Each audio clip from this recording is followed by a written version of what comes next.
তিনি তার বোচা নাক নিয়ে এত কটূক্তি শুনেছেন যে তিনি তার নাকের আদলটা চেঞ্জ করতে চাচ্ছিলেন। আমার উচ্চতা নিয়ে যেমন খুব শুনেছি যে তোমার মা তোমাকে কমপ্লেন খাওয়ায়নি। যে বয়সেরই হন না কেন, আপনি যদি কোনো দিনও মনে হয় যে আয়নার সামনে দাঁড়িয়ে আপনি প্রশ্ন করেছেন আমি কি সুন্দর, তাহলে আপনার এই বইটা পড়া উচিত, কারণ এই বইটা ওই পুরনো ক্ষতটাকে সারিয়ে তুলতে সাহায্য করবে।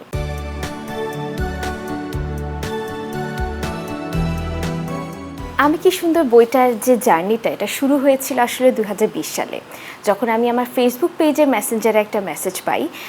একজন তরুণী, ইউনিভার্সিটি পড়ুয়া তরুণী, তিনি আমাকে প্রশ্ন করেছিলেন যে আপু আমার নাকটা সার্জারি করতে কত টাকা লাগবে।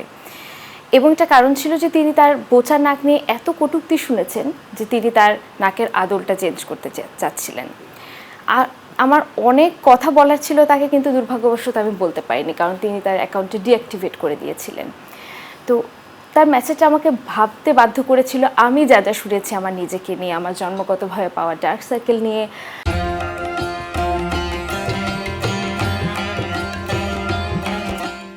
আমার উচ্চতা নিয়ে যেমন খুব শুনেছি যে তোমার মা তোমাকে কমপ্লেন খাওয়ায়নি। তো সে চিন্তা থেকে আমার অনেক কথা বলার ছিল তাকে। কিন্তু এরপরে আমি উপলব্ধি করি যে শুধু সে না, এরকম নিজেকে নিয়ে সন্দেহ, নিজের বাহ্যিকতা নিয়ে সন্দেহ ভুগছে অসংখ্য, আমি বলবো প্রায় 90% নরনারী সবাই, এবং বেশিরভাগই হচ্ছে টিনেজ যারা, তারা। এই কারণেই আমি কি সুন্দর বইয়ের মূল পাঠক আমি আসলে টার্গেট করেছি যারা কিশোর কিশোরী। তবে আমরা যারা বড় হয়ে গিয়েছি এবং যাদের সেই কিশোর কিশোরী থাকাকালীন সময়ে মনের মধ্যে যে ক্ষত রয়ে গেছে এ ধরনের কটূক্তি থেকে, তারাও নিজেদেরকে খুঁজে পাবেন এই বইটার মাধ্যমে। খুব সত্যি করে বলি, আমার একার পক্ষে তো পুরো দুনিয়ার, আসলে পুরো পৃথিবীর মন মানসিকতা চেঞ্জ করা সম্ভব না। আমি চেয়েছি এই বইটা যারা পড়বে তাদের মন মানসিকতার কিছুটা পরিবর্তন আসুক, এমনটা পরিবর্তন যে তাদের বাহ্যিকতা নিয়ে যদি কেউ তাকে প্রশ্ন করে, সে নিজেকে প্রশ্ন না করে উল্টো প্রশ্ন ছুড়ে দিতে পারবে, এবং সে নিজে সৌন্দর্য আবিষ্কার করতে পারবে, এবং জন্মগতভাবে পাওয়া যে বৈশিষ্ট্য সেটাকে সে প্রশ্ন না করে বরং সেটাকে অ্যাকসেপ্ট করতে শিখবে, মেনে নিতে শিখবে, ভালোবাসতে শিখবে। আমি যখন সৌন্দর্য চর্চা নিয়ে কন্টেন্ট ক্রিয়েট করা শুরু করি, সবথেকে বড় সমস্যা আমি বলবো অবশ্যই গায়ের রং। কিন্তু সেটার পাশাপাশি এটাও ভুললে চলবে না যে একজন ফর্সা যিনি, তিনিও কথা শুনছেন, এবং সেটা থেকে শুরু করে শুধুমাত্র টিনেজ গড়িয়ে এসেও বিয়ের সময়ে যখন জীবনসঙ্গী নির্ধারণ হচ্ছে, তখন দেখা যাচ্ছে যে বিচার হচ্ছে মাথায় চুল কতটুকু। এবং এর সব কিছুই আমি যতটুকু সম্ভব চেষ্টা করেছি আমার বইতে আনার। যেমন একটা বাগানে বিভিন্ন ধরনের ফুল থাকে, তেমন আমরাও দেখতে এক একজন এক এক রকম, কিন্তু আমরা যে ধারণাটা নিয়ে বড় হয়ে যাই যে না, একটা নির্দিষ্ট স্ট্যান্ডার্ডের মধ্যে পড়লেই সে সুন্দর, সেই কারণে যে সেই সংজ্ঞার বাইরে পড়ে যায় তাকেই আমরা অসুন্দর মনে করি। আমি চেষ্টা করেছি সেই সংজ্ঞাটাকে কিছুটা হলেও আসলে মুছে দিতে, বা সেই সংজ্ঞা থেকে বের হয়ে আসতে। ইউকেতে আসলে আমি গত 3 বছর ধরে আছি, আমি অনেক সময় ধরে আছি আমি সেটা বলবো না।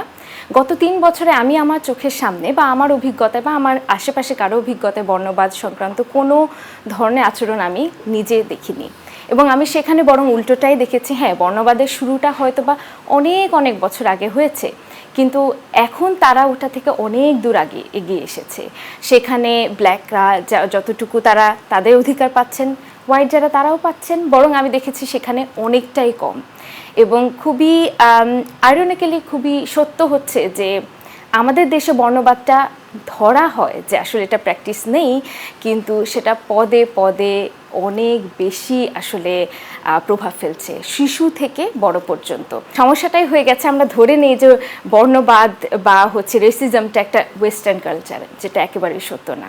যে চিন্তাটা হতে হবে মুক্ত চিন্তা, সেটা সৌন্দর্য শুধু নিয়ে না, সেটা হোক ক্লাস, শ্রেণী বৈষম্য বা যা কিছুই হোক না কেন, সব কিছুর ক্ষেত্রেই মুক্ত চিন্তা রাখতে হবে। ধরে নিলেই হবে না যে একটি নির্দিষ্ট শ্রেণীতে বিলং করলে, একটি নির্দিষ্ট সৌন্দর্য সংজ্ঞায় বিলং করলেই সে সুন্দর বা সে সম্মানের যোগ্য। সবাই সবার জায়গা থেকেই সম্মান পেতে তাদের সম্পূর্ণ অধিকার রাখে। আমার মনে হয় প্র্যাকটিসটাই ভুল, যে আমি যা খুশি তাই আরেকজন মানুষকে বলতে পারি। হ্যাঁ, আমি আসলে খুব গুরুগম্ভীর একটু জ্ঞানগর্ভমূলক কথা বলি আমার ফেসবুক কন্টেন্টে। এ কারণে অনেকে একটু ভয় পেয়েছিলেন যে এটা কি খুব একটু বোরিং টাইপের বই হবে? না, আমি আশ্বস্ত করতে চাই এটা একেবারে বোরিং টাইপের বই না। এটা আমি চেষ্টা করেছি, আমি ছোটোবেলা থেকে যেই গল্পগুলো পড়ে আমি আনন্দ পেতাম সেরকম করে গল্পের মাধ্যমে আমি শিক্ষাগুলো দেওয়ার চেষ্টা করেছি। যে আপনি যে বয়সেরই হন না কেন, আপনি যদি কোনো দিনও মনে হয় যে আয়নার সামনে দাঁড়িয়ে আপনি প্রশ্ন করেছেন আমি কি সুন্দর, তাহলে আপনার এই বইটা পড়া উচিত। কারণ এই বইটা ওই পুরনো ক্ষতটাকে সারিয়ে তুলতে সাহায্য করবে।